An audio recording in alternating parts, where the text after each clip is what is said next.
You can shun an 8-year-old? Yes, you can, as a matter of fact. Well, here's how it works. If a Jehovah's Witness kid gets baptized and then 9, a year later, realizes that it's not true, it's nonsense, he doesn't want anything to do with this, or he wants to celebrate birthday parties at school and refuses not to, for example, or just a number of mundane things that could get him disfellowshipped, his parents are expected to not eat dinner with him. First of all, there's a list of things you shouldn't be doing. They're not supposed to talk to them about any spiritual matters, except for the father. The father, as the spiritual head, can try to continue to shove this stuff down the kid's throat. Do everything you can, culturally, to get the kid out of your house. That's how it goes for Jehovah's Witness kids. If they stop believing, it's over.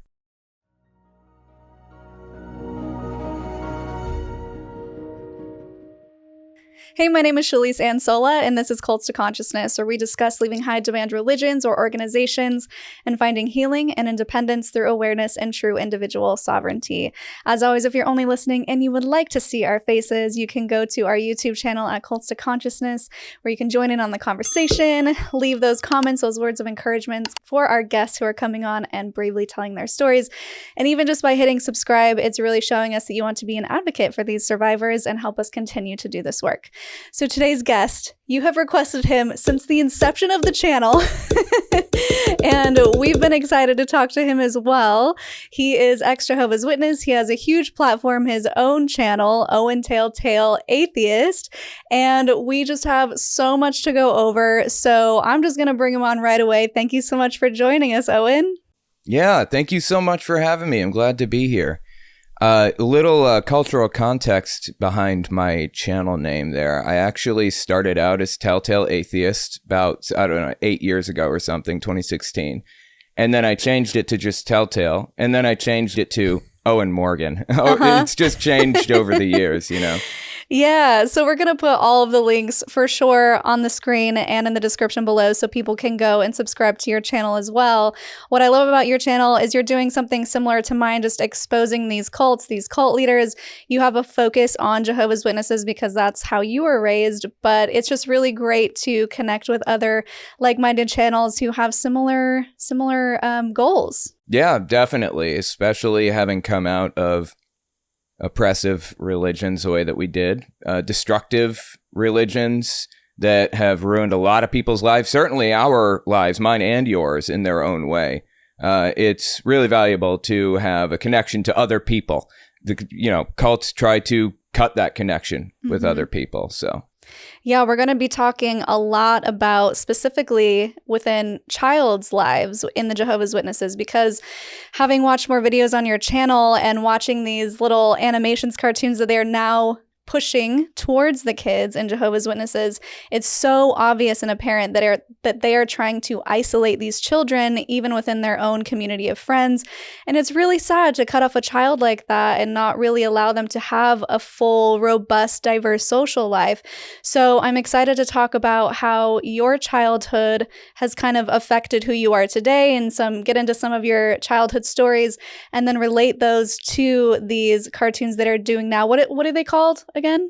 Caleb and Sophia cartoons, yeah. Caleb and Sophia. So you have a whole bunch of videos on your channel reacting to these, and we're planning, guys, to do a live where we do actually play some of these videos for you in real time, and you can react to them. I can react to them as an ex-Mormon, and we can talk about even the similarities between the ex-Mormon videos and the Jehovah's Witness videos, because as I always say, we're like brother, sister, cousin cults. We have very similar rules, and actually some of the theology is pretty close too, which is interesting. So it's always very fun to talk to ex-Jehovah's Witnesses. Absolutely agree. We are very much cousin cults. We kind of formed out in the same time period, give or take. I've actually looked into the history of this a lot, and it's super fascinating. I just love the history of like the Bible and, cults of various different sorts. Mormonism formed out in the 1820s or 1830s. Is that right? Yeah, it's like kind of iffy when it technically started, but yeah, around 1832. Yeah, well, Jehovah's Witnesses were originally part the founder of Jehovah's Witnesses, Charles Taze Russell, was part of a group called the Millerite movement. They don't exist anymore, but in the mid 1800s, there's this thing called the Great Disappointment, where everybody believed that the end was going to come. Got this apocalyptic thing revving everybody up into this blood frenzy, sell all your stuff, 1843 rolls around and nothing happened, of course. Whoops. And that was that was the last straw for the Millerites, because he'd already made predictions beforehand and nothing came of it. So Jehovah's Witnesses founder Charles Taze Russell is part of that movement. And as time goes on, he's attending Millerite churches that kind of reformed into a new group that believed Millerites had the right idea with their Bible math, but they just had the variables wrong. He recreates this Bible math with brand new variables, and then he starts prophesying the end in the exact same way. So Millerites started out with the 1840s, and Charles Taze Russell, founder of Jehovah's Witnesses, in the 1870s officially started Jehovah's Witnesses, about 40, 50 years after Mormonism was, getting its start in full, I think. Yeah. And he just continued on to prophesy end time prediction after end time prediction through the 1870s, 80s, 90s. Then 1913, 1914, he pulled all the same tricks the Millerites did. And it just failed and failed and failed. And, they had, even after Charles Taze Russell left, even after he died, Halloween night, 1916, his successor went on to prophesy even more stuff. It's just absurd how people get sucked into this, Of course, I was born into it, so I guess I can't blame myself too much for being a member. But yeah, it's interesting how when there's these failed prophecies, they just say, well, you guys weren't worthy enough, or I guess the Lord has given us a second chance, or whatever they say, and it actually makes them double down more on their faith, which is interesting. And I think it's just another manipulation tactic. So as far as your experience growing up as a child, what were some of the things that really stood out to you as far as I am different from other people because? Well, let me start from the beginning with it. It was actually Jehovah's Witnesses very much attempt to separate their members from everybody else because of one Bible verse that says you should live in the world but not be a part of it. So of course they take that opportunity to interpret that in the most extreme way imaginable and try to separate their members any way they can. And that meant when I was in school, when I was, 5th grade, I think, there was a Valentine's Day celebration, for example. This is just like one holiday out of one of my years. Kids were making little pouches to put on the sides of desks, and to give each other Valentines and everything. I was left out of that. I was not allowed to participate because I was a Jehovah's Witness. So everybody else got Valentines. I did not because of my religion. That's just one example of the ways in which Jehovah's Witnesses have become acclimated, for lack of a better term, to being completely separate from everybody else. And when you're little, you don't fully realize how negatively this is affecting you. You don't really realize it until after you exit and you see the world for what it is. You see what other people are doing and realize that you're missing out on a lot, not just missing out on fun, but missing out on a piece of culture that you live in. I didn't get to celebrate my first Christmas until I was 18 years old when I finally ended up leaving the religion. So there was a lot lost in that process, unfortunately. If you want, I can go on to tell more of the story. Do you want to hear more of it? Yeah, before you continue, I have one more question, or a quick question. Sure. So I find it interesting that you're not able to celebrate any holidays that even have to do with Jesus, like Christmas, because you do still worship Jesus, right? Yes. Well, fascinatingly, Jehovah's Witnesses, of course, I'm not a member anymore. I have no love for the religion. I think it's absolutely terrible in every way, but it's done irreparable harm to countless people, including myself. But they are actually they get some things correct, and they use those things that they get correct as a method of bolstering their credibility in other areas, right? Okay. So, for example, the teaching of the Trinity or the teaching of hellfire, those were not believed by early Christians, like by Jesus. He did not believe in those things. December 25th is actually not when Jesus was born, for example. So you can tell somebody, this isn't when Jesus was born. You can tell somebody hell isn't actually in the Bible or whatever, and they'll go home and they'll read about it and they'll say, check that out. Jehovah's Witnesses were right about this, and automatically assume they're right about all the rest of it. So Right. So they use that to their advantage. That's so interesting. Okay, so what are some other things that stood out to you about your childhood? I had generally a pretty normal Jehovah's Witness childhood, not a normal childhood in general, but when I was about 8 years old, I lived in Connecticut leading up to that. I was 8. I moved out of Connecticut, moved to West Virginia because my dad got in a car accident. We were completely separated from everybody that we had known in Connecticut. We had built a social network in Connecticut of other Jehovah's Witnesses.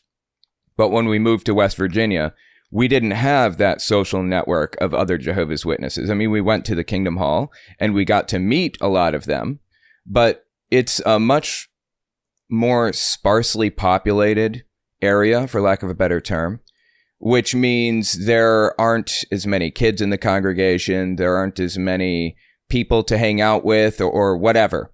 And that led to extreme social isolation for me. That's not the case with every Jehovah's Witness because their parents have likely had time to build that social network. But it was definitely the case with me, and it's the case with a lot of them, unfortunately, because you're supposed to be no part of the world, right? So about 8 years old, I moved to West Virginia. There were a couple of kids in my congregation that we didn't really get along or talk or anything. As time goes on, I ended up getting homeschooled by my parents for a variety of terrible reasons. I'm very opposed to homeschooling as a result of my experience with it. I just don't think it should happen, but that's a story for another day. I was completely socially isolated at that point. I was completely separated from the rest of society for 4 years. And because of Jehovah's Witnesses, because I wasn't allowed to associate with other people. For a while, I was riding my bike to a neighbor's house and hanging out with them until my parents discovered that I was doing that and then took my bike away. I wasn't allowed to do that. I was only allowed to hang out with Jehovah's Witnesses, and there weren't any that, were around my age or wanted to hang out or whatever. And that is something that's actually portrayed in the Caleb and Sophia videos as well. So Caleb and Sophia didn't exist when I was little.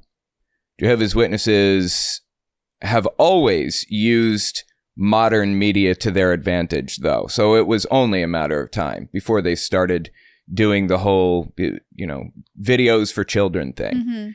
And I feel like Jehovah's Witnesses' whole goal with Caleb and Sophia was to capture cultural values and qualities that may or may not be explicitly outlined in Jehovah's Witnesses, doctrine, or they may be explicitly outlined, but they want to push these ideas and values and beliefs on children. And I can see all of the same cultural values that I was raised with. I can see them in the Caleb and Sophia videos, and it's just disturbing. For example, there's an episode where Caleb wants to participate in a birthday party at school. I remember those situations. I was not allowed to take part in the birthday in any way. And it's not even like, well, I just, I got to go to the principal's office and then I can come back and whatever. Caleb is not even allowed to eat a cupcake. He's not allowed, he stands outside, like when they're outside doing the party, he stands outside of the group, away from everybody else. That's how it's portrayed. And it's subtle things like that in those videos that other people may not fully understand. But as an ex-Jehovah's Witness, you absolutely understand and remember. That's so sad as a kid that they would put that pressure on you. I can understand when you get older, maybe even, I don't know, 11, 12, 13, and they start to go, okay, these are the rules, and now you need to start getting more diligent about following them and start making the right friends. But doing that to someone who is so young and really truly doesn't understand the religion and doesn't really understand why it's happening, it just feels like you're othered for no reason. And something that you've mentioned in your videos is being picked on because you were different and because you were expected to proselytize to your classmates as a child.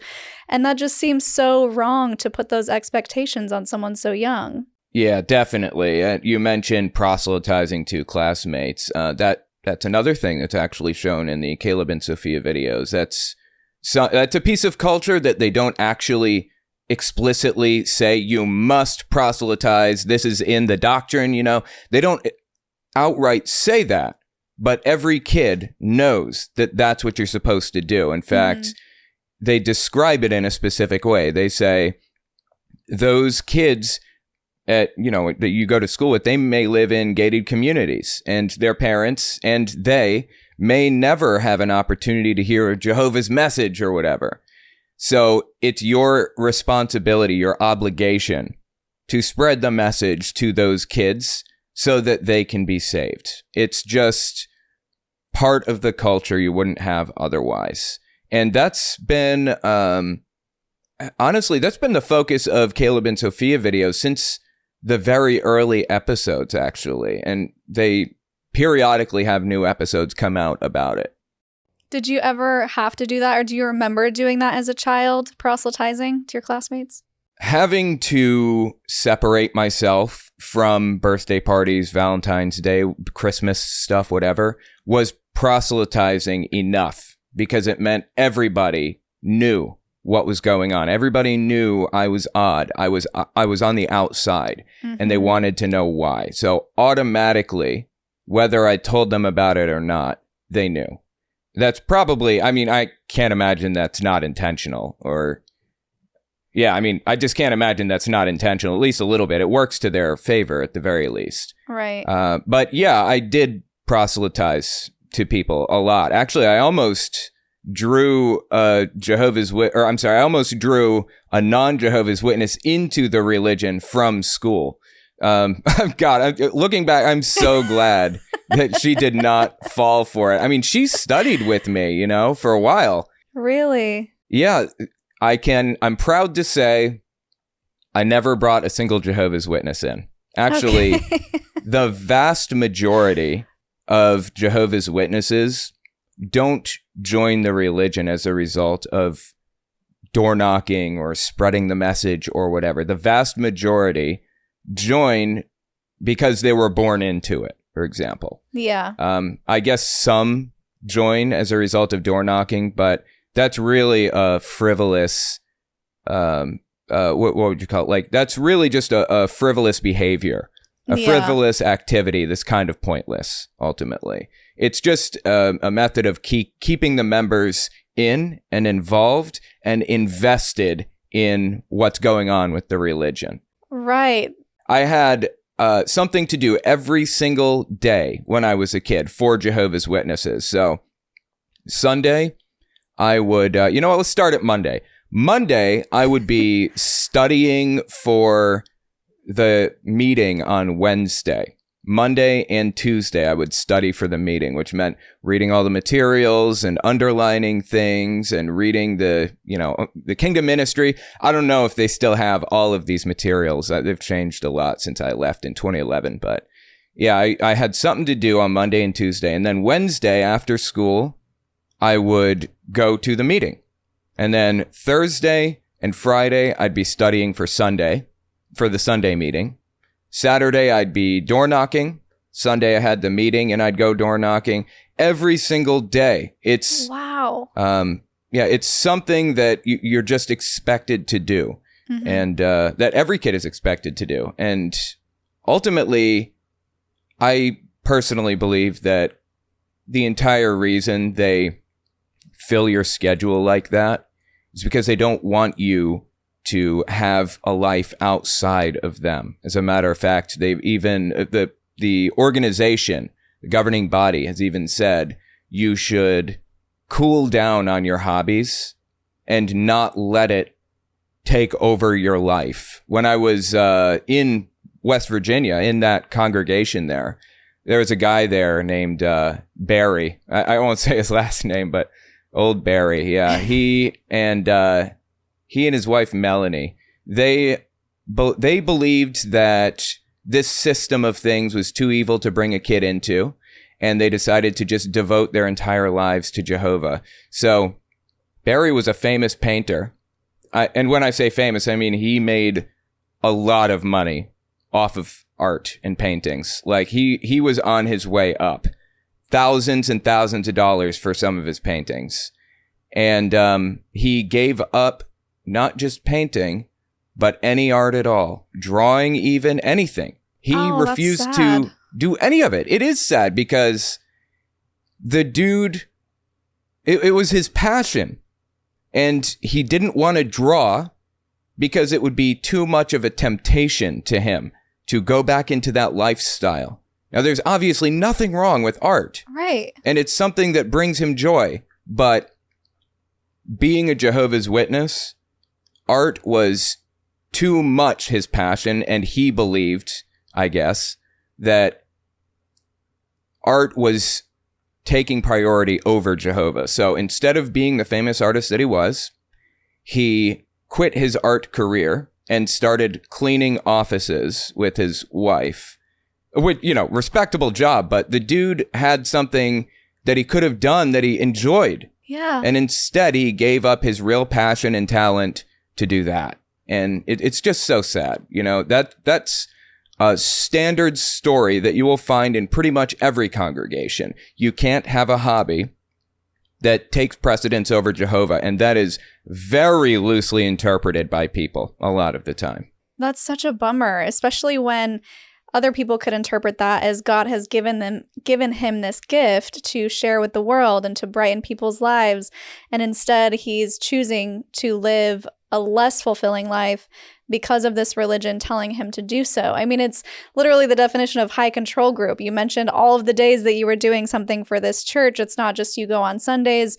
We've had people in the comments in our most recent Jehovah's Witness video, they're like, I don't really see how it's a cult. And I'm like, well, it's clearly behavior control, information control, thought control, emotional control, and you are expected to devote all of your time, effort, talents, and everything to it. So I don't really see how it's not, especially because if you try to leave any group and they shun you and demonize you for it, chances are you're in a cult. Yeah. Anytime they try and separate the people and isolate those who are inside the cult, it's a really obvious sign that they are trying to control and manipulate you. I'm actually surprised that Jehovah's Witnesses, especially if they are so against being worldly, haven't tried to create some sort of commune situation like the fundamentalist Mormons, where they're just in their own community. Do you know of anything like that? Yeah, they have done that. Okay. It's the holiest of the holies called Bethel, and it's basically it's where they go to work. That's where they get all of their video production done and everything. They in-house pretty much everything. I don't know of a single situation where, they hired an outside animator or an outside firm of any sort. Everything is done by Jehovah's Witnesses, and they do have a what I call a compound, and Jehovah's Witnesses may disagree with me on this, but when you really think about it, it's a place that you go to live, where everything is controlled, the money that you get and the food that you eat and the clothes you wear, it's all completely controlled. And your day is segmented up and planned down to the minute by Jehovah's Witnesses, by the organization. Some people stay there for 30 years. It just kind of depends. I guess a lot of people probably go to Bethel for 5 years, 6, 7, 8 years or so, and then they go back to their home congregation. But what do you do at that point for work. You have no resume to speak of at all. You spent your entire time washing clothes for the governing body or whatever. It's a completely self-sustaining compound. And they have a number of them all over. They had one in Brooklyn, New York, right in New York City. And in the 80s, there's a famous power outage in Manhattan. Everything went out. And it was like the first time in, I don't even know how long, maybe ever. Anyway, you can read about the power outage. But Jehovah's Witnesses compound there in Brooklyn, New York was the only thing still lit up. And this is like a story that Jehovah's Witnesses tell with pride, We have our own self-sustaining power grid. We have our own food shipments, our own fuel, our own everything that was powered inside of Brooklyn, New York. Like, imagine the logistics that go into something like that. It's crazy. Well, they sold that compound for $1.3 billion, I think, were the estimates. We're not 100% sure because they're not public about it. Yeah. But they sold that not too long ago. And they had their workers, their Bethelites, as they call them, build new compounds. That's how Jehovah's Witnesses ultimately make money as well. They have their workers build these kingdom halls or compounds or whatever for them. And when they need more money, all this stuff is deeded to Jehovah's Witnesses. Sometimes the property is gifted to them by somebody. Sometimes the materials are gifted. But either way, they have these quick builds that happen within like a 2-3 day period. You deliver all of the materials on a Friday, and by Monday, you're putting the wallpaper up. It's really kind of impressive, actually. I've taken part in them before, as a matter of fact, when I was little. Oh, I was going to ask if you had to do that. Is it kind of just like free labor? They just use volunteers? Yep, that's how they make the money, yeah. It's free labor, so they will... how much does a house really cost without counting labor?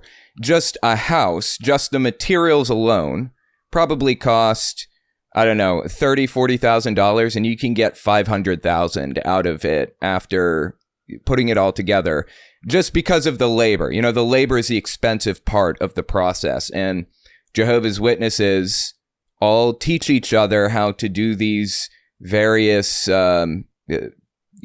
trades like plumbing and carpentry and everything else. Shouldn't be bothering with college. You shouldn't be bothering with any higher education of any sort unless it's a trade job, because in the new system, you're going to need to know how to build houses, because God's going to destroy everything, So they encourage their members to learn how to build houses and repair plumbing and all that other stuff. And then they use that free labor and sell off the old kingdom halls and benefit from it ultimately. Wow, how interesting. So I wasn't aware of the whole commune situation, because I was contemplating today before this interview, having watched some of those Caleb and Sophia videos, how psychologically damaging that could be for a child to be isolated within regular society. And so I want to get your opinion on, what do you think would be worse, having grown up in that isolation as a child? Would it be worse to be in a compound where you're around everyone who you can fully engage with and have a life with, but be completely controlled, or to be injected in society and still expect to isolate yourself, understanding that you're different? I would say, with Jehovah's Witnesses compound, Bethel, only the holiest of the holy can go there. There's an age limit of, I think, 18 years old on it. So the compound isn't really inhabited by children. I guess they kind of lucked out on that point. As a matter of fact, I believe you can't even go to Bethel if you're married, or that's what it used to be. I'm not sure if it still is. Anyways, you're supposed to devote your entire life to God. And wow. Like I said, they have a bunch of different compounds. I don't know. I don't even know how many. I'd have to look it up, but it's not zero, or it's not just one. It's a lot. Anyways, I would say that being able to be in society at the very least, even if you can't take part in it, is a benefit, because it shows you what you're missing. For example, you go to school and you see that you don't get to celebrate those birthday parties. You see that these kids are having a good time and hanging out with each other and having each other over for like sleepovers and stuff like that. And that's something you're not allowed to do, not allowed to take part in. And I can't speak for others, but that really bothered me. Mm-hmm. Unfortunately, for children, there's actually a specific guidance for Jehovah's Witnesses in how they're supposed to treat children if they exited the religion, if they messed up and get shunned. And I'm talking anybody from 8 years old, I think that's about as young as people usually get baptized in the religion, all the way up to 18. And the guidance is absolutely psychotic, unsurprisingly. You can shun an 8-year-old? Yes, you can, as a matter of fact. Well, here's how it works. Please explain. Okay. You can find more information about this on jwfacts.com. They're not a sponsor. I just love that website. They're fantastic. Anyway, jwfacts.com talks about this. They have all the materials. They have all the sources and everything. If you doubt anything I'm saying, just go look it up there and they will explain it. So most Jehovah's Witness kids probably get baptized between the ages of 10 and 14. I think I was 14 when I got baptized. And it's not just like, getting dunked in a river or something and then it's over. It's like, it's effectively a contract you're signing with this organization, a serious lifelong contract, and the penalties for breaking it are dire. So some people, well, all Jehovah's Witnesses encourage kids to get baptized as young as humanly possible. I don't think I've ever heard of a Jehovah's Witness kid being baptized before 7 years old. But 7, 8, 9, 10, they start talking about it and trying to get kids to do it.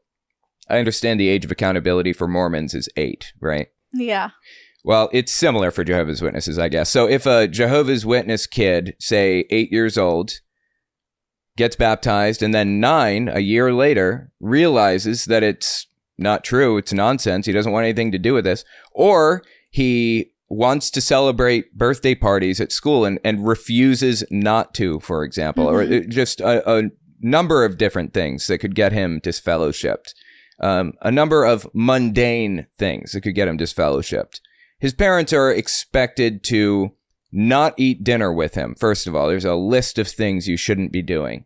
You're not supposed to sit at the kitchen table with the kid. He should be eating the food in his room, his or her. Any guys, gals, or non-binary pals should be out there eating dinner in their room. So anyways, they're not supposed to talk to them about any spiritual matters, quote unquote, which means anything to do with Jehovah's Witnesses, absolutely off limits, except for the father. The father, as the spiritual head, can try to continue to shove this stuff down the kid's throat.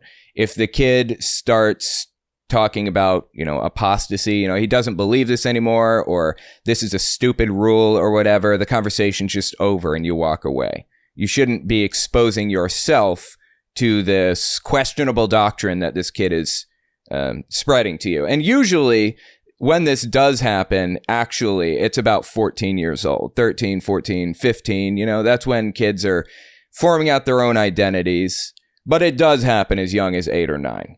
So 14 or 15 years old, say, you're supposed to do everything you can culturally, not officially, but culturally, to get the kid out of your house. If there's a family member they can go to who's not Jehovah's Witness or whatever, just get them out of the house at any cost.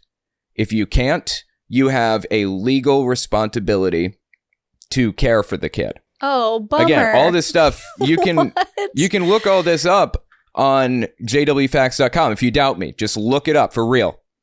So anyways, they have a legal responsibility and they will live up to that. But the moment you can get them out of your house, you should. And that's how it goes for Jehovah's Witness kids. If they stop believing, it's over. It's absolutely ugly and disgusting. It's an evil practice. As a matter of fact, I was in 11th grade when I exited the religion, and I did not exit of my own free will. They kicked me out. I was doing that stuff, you're not supposed to do. Going to other people's houses who were worldly, and I was drinking and just experimenting with stuff. So, I smoked a cigarette, just learning how this stuff works. And they called me in for a judicial committee because one of the other people in the congregation knew what I was up to, somebody else that was at the high school with me. And, they called me in for the committee. And I admitted everything because you're supposed to admit your sin. That's a first step to repentance or whatever, right? And they said, okay, that's it. You're out. And they kicked me out, even though I was repentant and wanted to stay in 11th grade. And I think it was shortly after that, I was kicked out of my house. My mom and dad separated when I was 15, and I went to live with my mom. And my mom told me I can't live there anymore. So I left, and I had nowhere to go because I had a job at Burger King, but it wasn't like, how do you even pay the bills when you're working part-time at Burger King trying to continue going to school? You can't do that.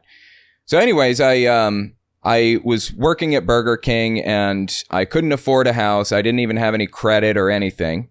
So there's this girl from high school that I knew, who I called when my mom kicked me out and asked if I could stay with her. And she said, sure. So I went over, and she said, you have to climb in the window. Her grandparents, she lived with her grandparents. They didn't know that I was there. And I lived in her bedroom for 3 weeks and was climbing in and out trying to go to work. What? You have no idea how hard that is. Like the logistics of it, of actually being homeless, having to pee in Gatorade bottles and stuff, for real. It's difficult. So anyway, that's how it happened with me. I was kicked out and had to live in this girl's bedroom for 3 weeks.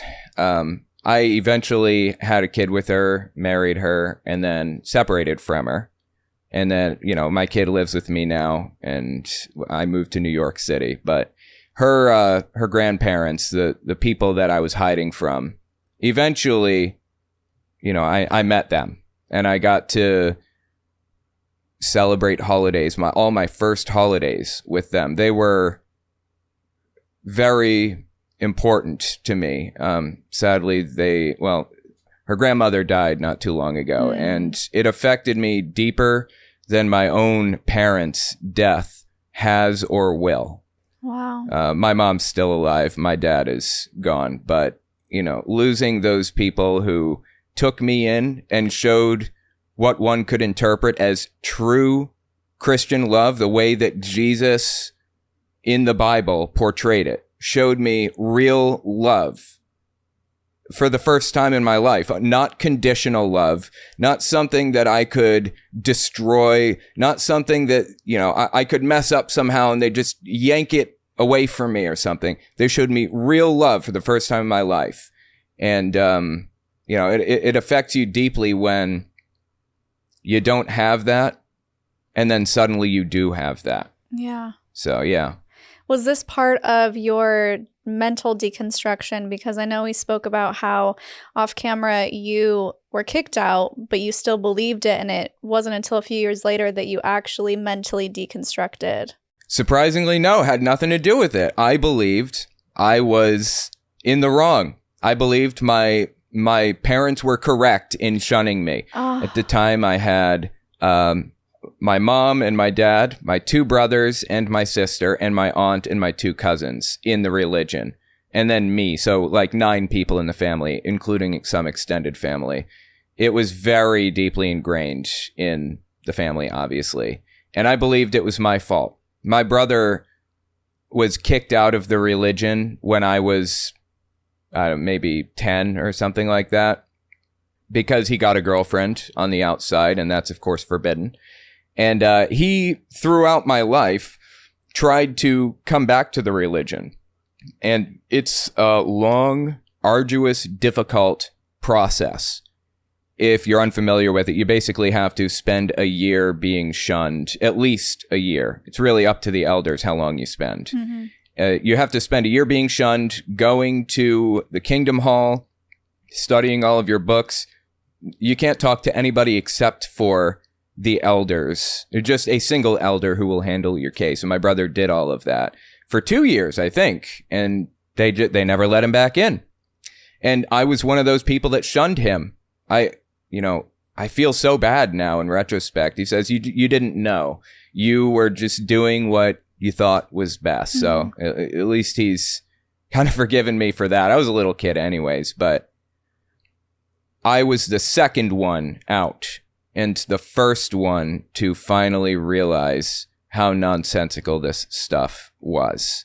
My sister moved from Texas, from San Antonio. She moved to West Virginia to live with my parents. She and her husband were still in the religion, still believers, but they were violating the rules to talk to me despite being in the religion, surprisingly.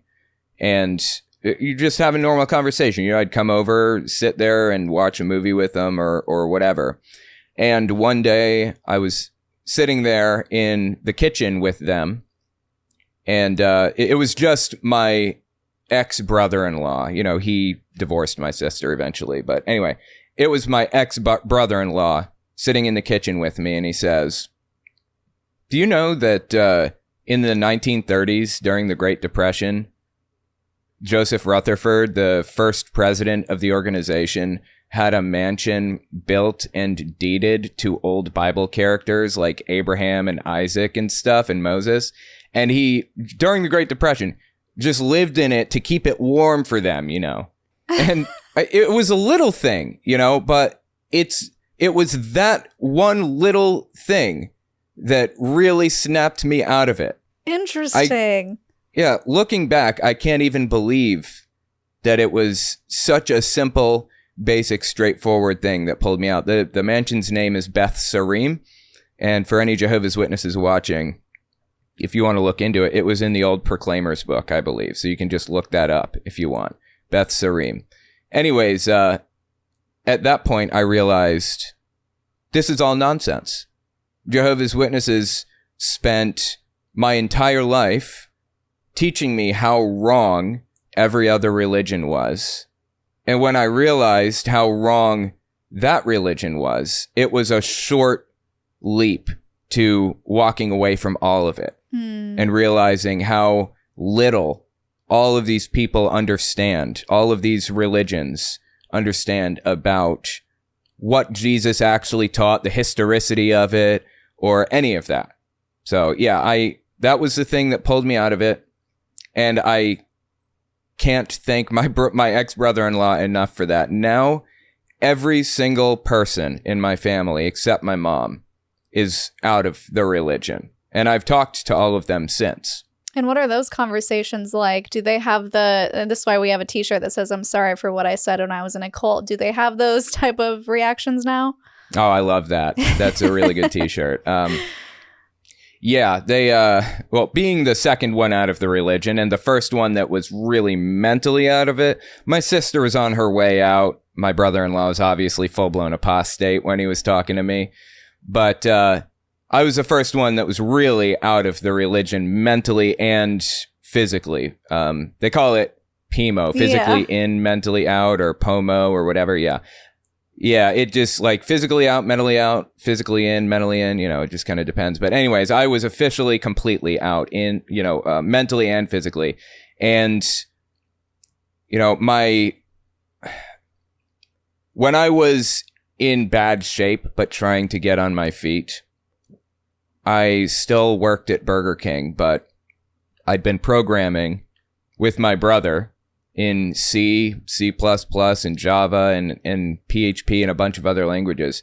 Since I was little, I was 9, and I was writing software with my brother, you know, and I asked him when I was trying to get back on my feet, can you help me get into a job in the fields? Because it's really difficult to break into this.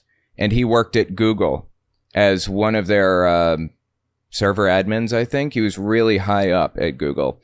And trying to remember what his words were. It basically amounted to, I'm not going to help you do that because I don't know that you're not going to run after the first piece of ass you see, which is not what I was doing at all. What? I had a long-term girlfriend and a kid with her, like somebody that I'd been with for 2 years at this point, I think.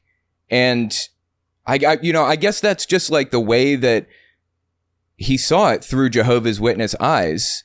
He thought that I was like a slut or whatever for, for leaving the religion. I wasn't even doing anything wrong, just for being outside the religion. Yeah. And it was a girl that like helped me when I left. So I guess that was what made me, a slut or whatever. Anyway.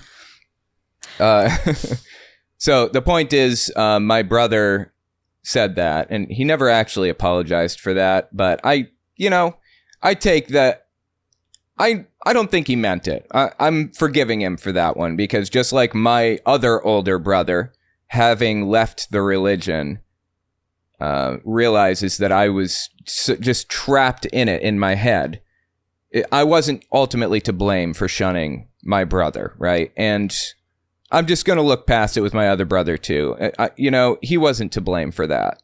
That was ultimately the religion that did that to him, the cult. So anyway, that was my last interaction that was the first interaction with people inside the religion, when I was on the outside of the religion, really. My mom is, like I said, still in it and will die to be a part of that religion. She will never leave. Never. My dad, I don't even know what to say about my dad. He's an enigma in his own right. I have a video about my dad when my dad died, I think a couple years ago now. If you want to see it, it's on my channel. But it's pretty rough. Content warning. I just talk about everything that my dad did. I think my dad was an atheist, maybe, his entire life, including the 20 years he spent in Jehovah's Witnesses. But I don't even know. It's so hard to know. Anyway, he shunned me. My mom shunned me. Well, my dad kind of shunned me. He went along with what my mom wanted, mostly. Every single family member shunned me, and as I exited, each one of them called me up. As they left the religion, my cousin called me and said, "Hey, I'm leaving the religion," and at this time I'd started a YouTube channel. He's like, "I saw your YouTube channel. You're 100% right." My aunt said the same thing. "I love your YouTube channel." Wow. And I wasn't the thing that pulled them out, but that was their way to say to me, what happened to us is not right. And I know you know that. And now you know that I know that too, So a lot of those conversations happened just for a fleeting moment. But after spending so many years being ostracized from family that way, it was it was an interesting experience to find out that everybody else saw it the same way as me. It's really how do I say this nicely? It's really a mind warp to be like the only one in a group of 20 people or 30 or 40 or 50 or whatever that sees things for what it is. And you're like, am I the only one that sees how messed up this is? Yeah. And everybody else is like, yes, you're the only one that sees that. Now shut your mouth and get back in line. It's like, it's gaslighting. I know that term's overused, but this is real gaslighting to make you believe that what you are experiencing is not what you're experiencing, and it was very fulfilling, for lack of a better term, to realize that everybody else saw what I saw for the first time in 10 years, maybe. Yeah, and it's something that's so common among all of these groups. It's the mind control, it's the manipulation, it's the programming, everything that is your reality. And so when someone comes along and says, no, you've been seeing your reality wrong your whole life, it's just, they can't really comprehend it. And that's why I think it's great that people like you and I have channels, because we can see things from a more compassionate way, because we've been there. We've been the people that are like, what are you talking about? That's not true, or that's not how it is. And then once you realize that you've been conditioned to believe a certain way and you can actually see it for what it is, it's like the biggest aha moment of your life. And you're like, wait, how did I ever think that that was true? Or how did I ever live in that reality? Because it's so easy to see once you leave, but when you're in it, it is nearly impossible. You are just so conditioned and programmed to believe a certain way, and also conditioned and programmed to believe that anyone who has a differing opinion is wrong, led by Satan. It's anti name your religion here. It's just, you are told, do not listen to anything anyone else says if it is something that is negative about this organization. And so it's so hard to break free. Was there something other than your ex-brother-in-law's comment that kind of tumbled everything down? Was there like a research sesh where you're like, oh, learning all these different things? Well, that's the interesting thing about it, actually. There wasn't real, I guess, I sat down and I started reading about this stuff, learning about all of the other messed up stuff that happened, that Jehovah's Witnesses were engaging in. And honestly, I don't even know where I went looking back. Like, in 2011, how did I find any of this information out? I mean, that YouTube was not what it is now, and Right. There were no real ex-Jehovah's Witnesses on there. I don't even know how I went about researching back in 2011, but eventually I did come to realize how deeply destructive it was and find all of these super corrupt little things like Joseph Rutherford. Okay, let me just a little bit of a history here. For those who are unaware, Charles Taze Russell starts the religion in the late 1800s, and then he dies Halloween night, 1916. And there was like a board at the time, like a governing body, kind of. But a guy named, and it was called the Bible Students at the time, too. And then a guy named Joseph Rutherford, he was a judge in the area. He was kind of second in command, for lack of a better term, and he did a hostile takeover of the religion and took all of their assets and their everything and renamed it Jehovah's Witnesses and banned anybody from having beards, because his predecessor, Charles Taze Russell, had a big bushy beard, and he didn't want anybody to be reminded of his predecessor. That's why they can't have beards to this day. So, wow. Anyways, another thing, just yet one more thing that it's like a nail in the coffin. Like, this religion is such a joke. Anyway. You can't have beards in Mormonism either, by the way. You can't? No. I didn't know that. Yeah, you're not supposed to. Do you know the explanation?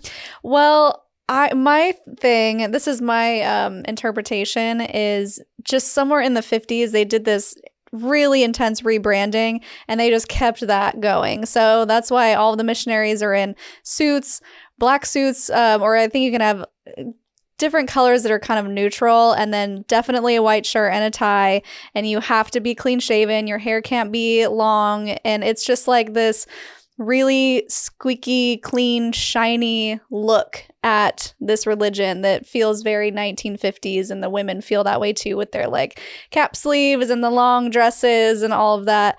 I don't know why, because even all of the early prophets, like the second prophet, had a huge beard, and yeah, but it's not allowed. Fascinating. I had no idea. Just one more similarity between the two religions, right? Like, they didn't, they're not from the same branch of Christianity, really. I mean, they're both Protestant, obviously, but Mormonism came around in the 1820s, I think, in the 30s, and Jehovah's Witnesses were in the 1870s, and just completely unconnected with each other. Like, Joseph Smith is doing his thing over here, and I think William Miller was his name. That's like the father of Jehovah's Witnesses. William Miller was doing his thing over here. It's so fascinating how they're linked to each other like that. Actually, a lot of religions were popping up around that time. A lot of people are like, actually, I have the way. And I think the only reason Mormonism survived is because they moved all the saints, what they call it, to Utah and settled Utah, and were completely isolated. From Ohio, right? They moved a few places. I think it was Nauvoo. I don't know exactly. I always get them confused because they got kicked out of a bunch of places and then eventually settled in Utah. But I think it was Missouri. I think. Okay, I should know fascinating. this. Fascinating I should know history. this better. I love the histories. Yeah. The history of this stuff is so interesting. But one more thing that Jehovah's Witnesses did, in addition to the hostile takeover and everything, the reason I brought up Joseph Rutherford was because in the 1930s, like before World War II was really ramped up to the point that it was, I believe that before Hitler started, the gas chamber stuff and everything, he created what they call the Jew hunt, where all of the soldiers and the police and the everybody are supposed to go out and find them and kill them. Well, when all of that stuff was going on, I think in 1937 was when that started, Joseph Rutherford, leader of Jehovah's Witnesses, wrote a letter to Hitler saying he 100% agreed with everything that he was doing, and he loved it, and all that other stuff. And he's asking Hitler, since he agrees with him so fervently, please just, leave Jehovah's Witnesses alone. Oh my gosh. And we'll just totally agree with you on all of this. You're going to die. Yeah, You're going to die. Same thing with Mormons. No way, really? Yes, they had an alliance with the Nazis, and it's a lot lesser known. But from what I've been told and from my research, the church was like, yeah, we're aligned. Like, we see you. It's fine. Just like, leave us. Let us be.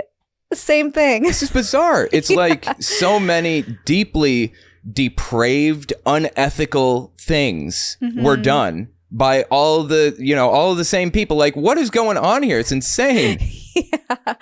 Yeah, that's interesting. Okay, so were there any other like shelf-breaking items besides the horrific past? When I discovered that stuff about Beth Sarim, the dam opened and everything came falling down, and I started researching, and I eventually, over time, I finally did find a job, programming. I was working at Burger King, IHOP, Lowe's, wherever I could get a job up to that point. And eventually I found a job as a server admin and also writing iOS apps in Objective-C and some other stuff. But I had to move to Florida to do it. So I moved to Tampa, Florida for like a couple of years with my kid.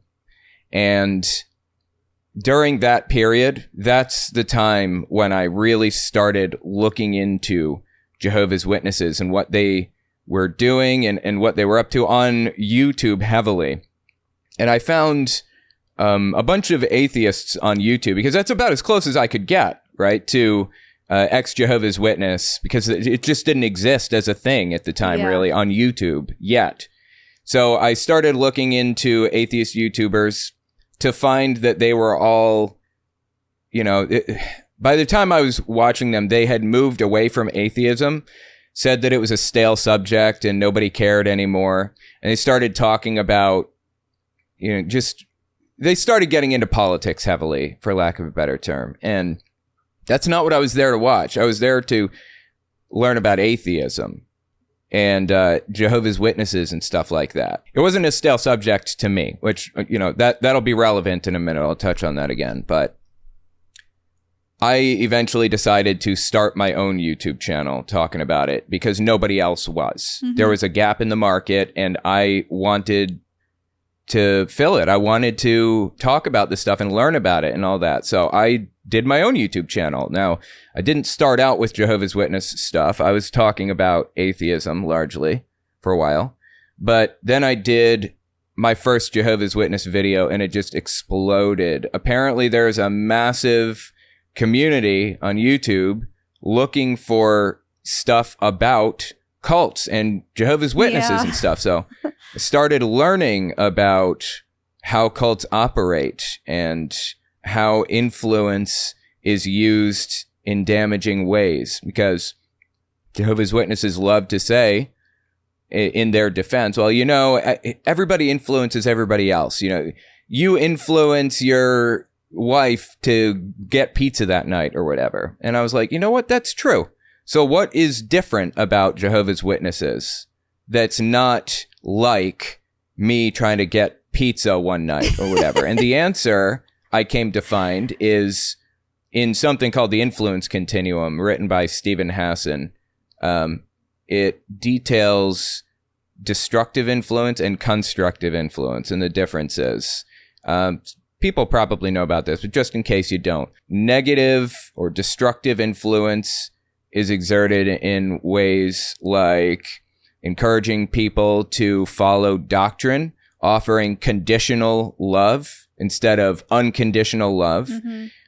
Constructive influence is encouraging creativity, humor, and things like that. Encouraging free will, letting people be who they are. So that's the kind of thing that I came to find Jehovah's Witnesses do constantly.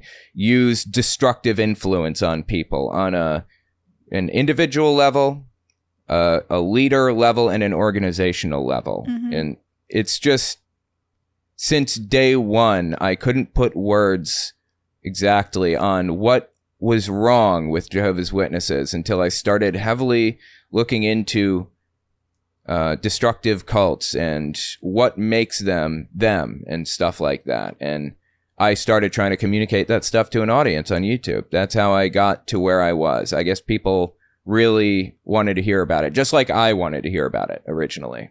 Yeah, there's definitely a need for that. And especially when you niche down so specific, you find such a huge community that wants to share and feel validated and seen and heard. And so I love that you're doing that. I mean, we just did an interview with someone who's creating an entire documentary about leaving Jehovah's Witnesses and healing through music and their musical talents that were kind of stifled before they were able to leave.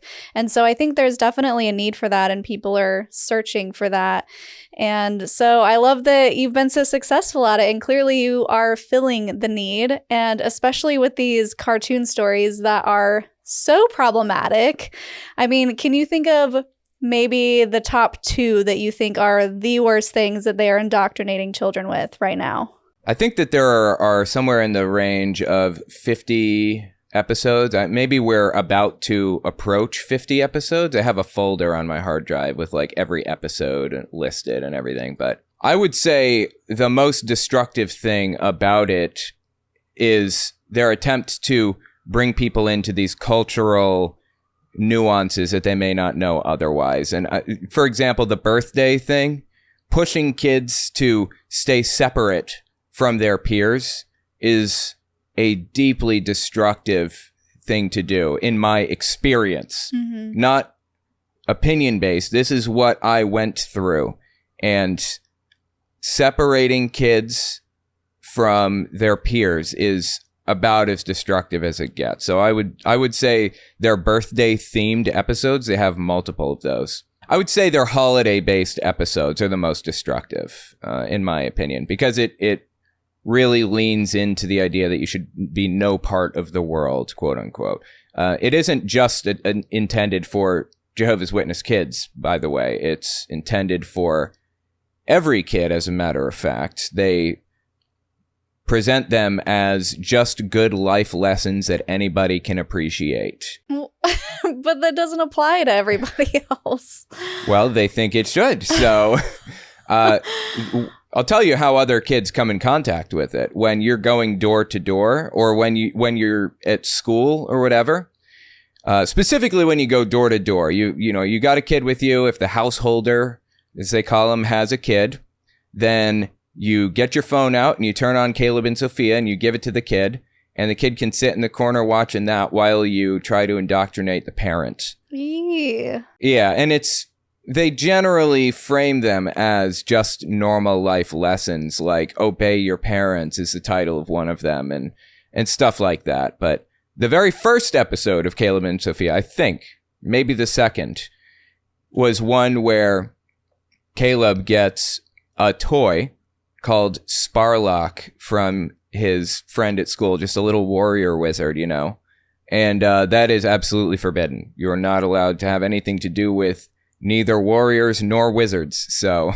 Not even warriors? Well, they say learn war no more, so yeah, they are actually opposed to warriors as well as wizards. You're not allowed to have anything to do with any of it. But anyways, his mom tells him to throw the toy away, and he does. And he's proud of himself for doing so, and his mom is proud of him, and Jehovah is proud of him, and all that other stuff. just want to put on record, Jehovah is not actually God's name. I'm sure a lot of people probably know that, but that is something that I have to mention every time I say the name. It bothers me so much. Yeah, so that's just one more thing that I don't like about Caleb and Sophia. Separate yourself from holidays like birthdays at school, and separate yourself from the world by throwing away toys that they give you and things like that. It's just terrible. Yeah, what you were just talking about reminded me of 2 comments that we got on our most recent video. And one of them was that they hired a nanny who was Jehovah's Witness, and they were fine with it. They're like, as long as you don't mention this to our kids, you can believe what you want to believe, and we respect that. And one day they caught her showing videos to their kid. And I wonder now if it was the Caleb and Sophia videos. Oh, I'm sure it was. Absolutely not. You're fired, and felt really bad about it because this woman needed help, and they ended up continuing to financially support her. And then as they went on, they found out that they were giving her actual like food and supplies, and they found out that the Jehovah's Witness church said, no, tell them to give you money, because they wanted this person, this woman who was literally starving with her child, to give money to Jehovah's Witnesses, and they would decide what she could have from it. And I was just mind blown. Yeah, there's a lot of stuff like that. One thing that you mentioned that she's probably showing them Caleb and Sophia videos. The reason that she was doing that is another doctrine that I have a deep problem with regarding Jehovah's Witnesses. Something that you will never hear Jehovah's Witnesses talk about. It's something called theocratic warfare, and a lot of religions have a concept for this. Like Scientology has fair gaming. I guess theocratic warfare isn't quite as intense as Scientology's fair gaming, but the idea is that you're supposed to do absolutely anything for Jehovah. Lying, cheating, manipulating, whatever it is. It's justified if it is in the name of Jehovah. And when they say that, what they really mean is it's justified if you're doing it to benefit the Watchtower Society. If you're doing it to benefit the governing body and further their goals and interests in some way. They use themselves, the governing body, in an interchangeable way with Jehovah. Oh, yeah, I just don't like it. And something else that I remember from the comments, because it stood out to me and I still feel bad about it. Feel bad for this person. So they mentioned that their young child, I don't remember if they said the age, but I'm imagining like 6 or 7-ish, drew or colored a picture of Santa and gave it to their friend who was Jehovah's Witness. And he was so excited to get this little picture. And then when the mom saw it, ripped it out of his hands and crumpled it up and was like yelling at him for accepting this picture. And this poor little girl that colored it was really sad. And I'm like, oh, that's so heartbreaking. Just let him have the picture of Santa or throw it away when you get home. Don't make a big scene. Yeah, that does not surprise me at all. As a matter of fact, as I was saying earlier, the warrior wizard thing, that is exactly what happened in that Caleb and Sophia episode, the first one, I think. You know, the mom talked him into throwing another kid's toy away because here's an interesting little cultural thing that you don't know about Jehovah's Witnesses unless you were in it. They believe that demons are attached to objects. Now, some Christians believe this, like Pat Robertson of the 700 Club, the evangelical guy.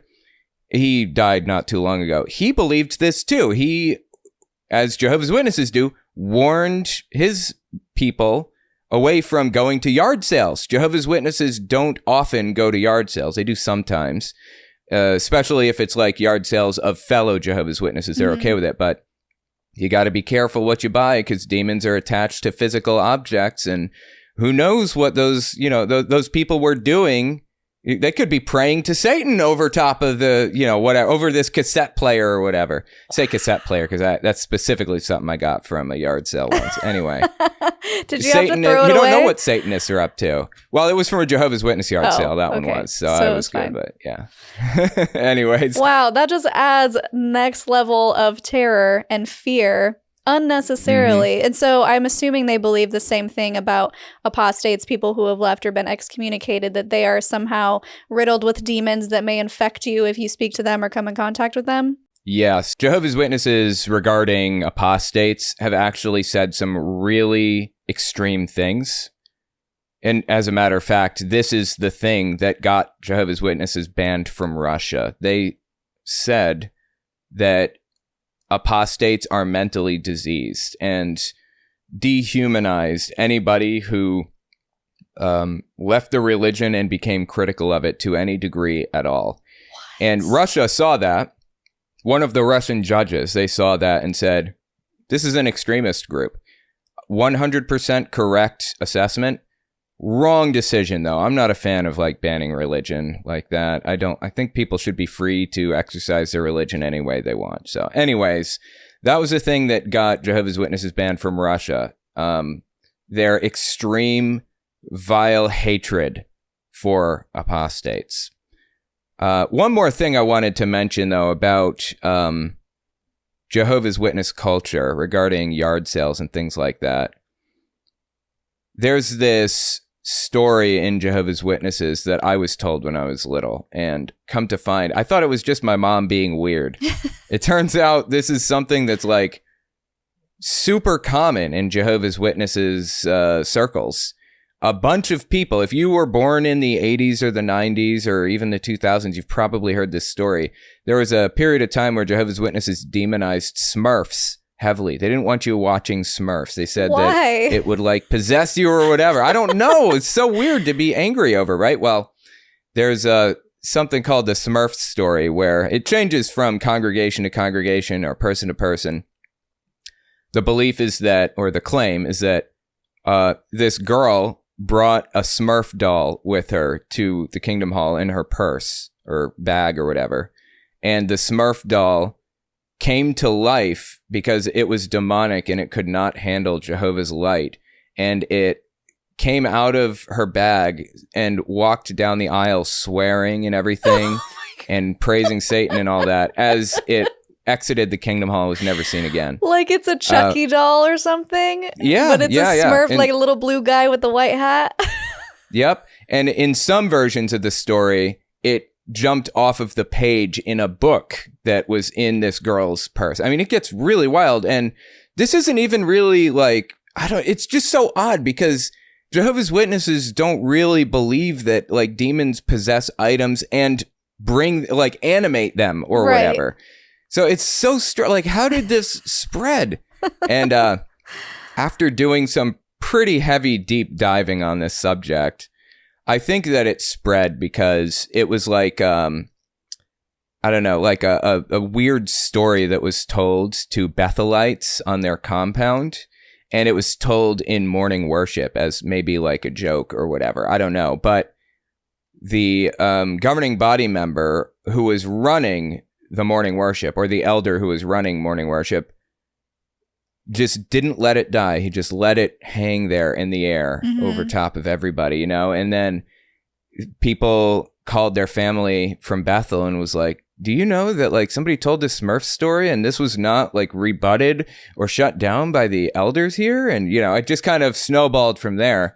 And I don't know, that's my best guess, but I'm just blown away by how many ex-Jehovah's Witnesses have heard this story. It's such a strange thing, right? Yeah. So if you're watching right now and you're ex-Jehovah's Witness, let us know if you've heard of the Smurf story in the comments.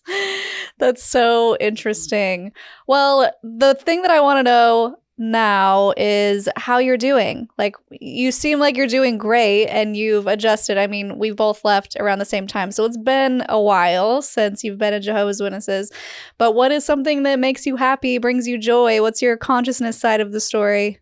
Yeah, as I mentioned earlier, when I left the religion, I wasn't completely mentally out, but I was physically out, and I was living with my ex's grandparents, and the love that they contributed to my life was inexplicable and unbeatable.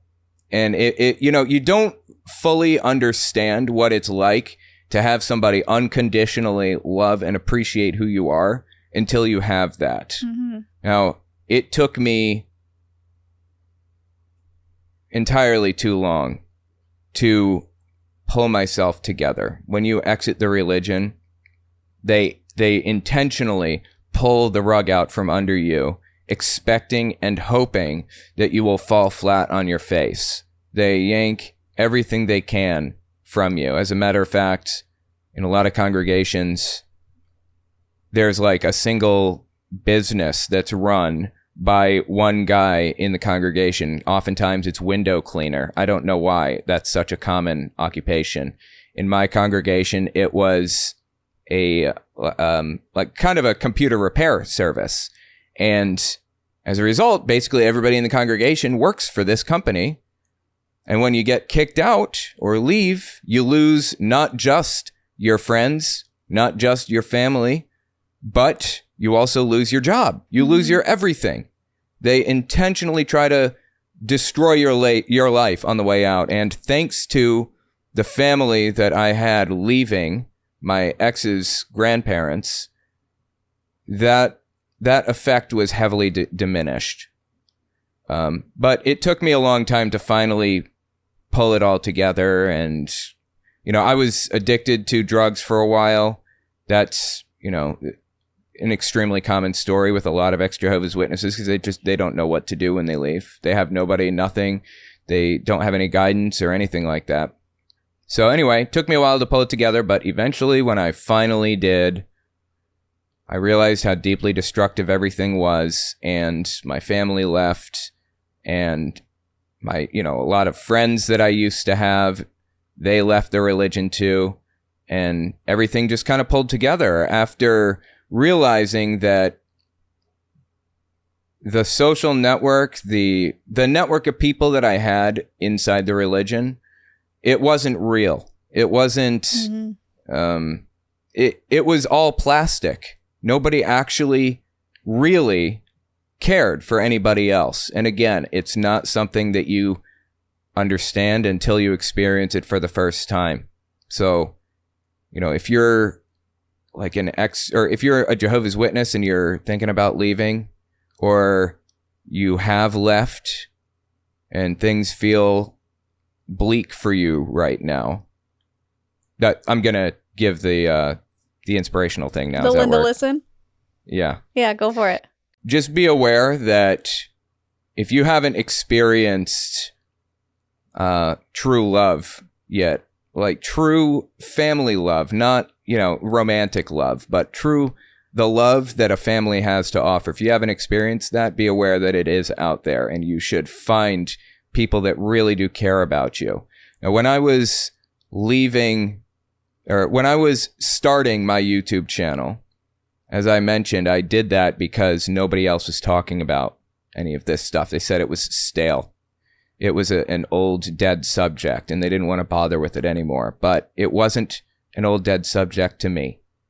And it's not an old, dead subject to countless millions of people. As a matter of fact, right now, as we speak, there is some guy who, I guess it depends on what time we're talking, but there's some guy who has just tucked his kid into bed, read her a story or whatever, and kissed her goodnight, and then went to his bedroom, laid down in bed with his wife, and turned the light off, and in the silence, the darkness of his own mind, realized that he doesn't believe any of this, and he can't say that to anybody. The only place that it can be said is right there in that darkness in his head. And that is why I do what I do. That is why this is important. You may be tired of this stuff. People come and go from my channel all the time. I see my subscriber count go up. I see it go down. I lose 100 subscribers a day, but I gain 200 or 300 a day. I mean, just, people are coming and going.